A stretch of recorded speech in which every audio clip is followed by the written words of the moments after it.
y se compraron un bidet y unas toallas y me dijeron: hoy partimos hacia Lugo.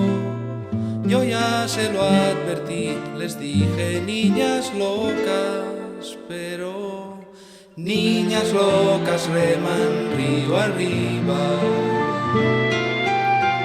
y sé que nunca volverán. Es imposible llegar a Lugo con la sola ayuda de un bidet. Es imposible llegar a Lugo con la sola ayuda de un bidet.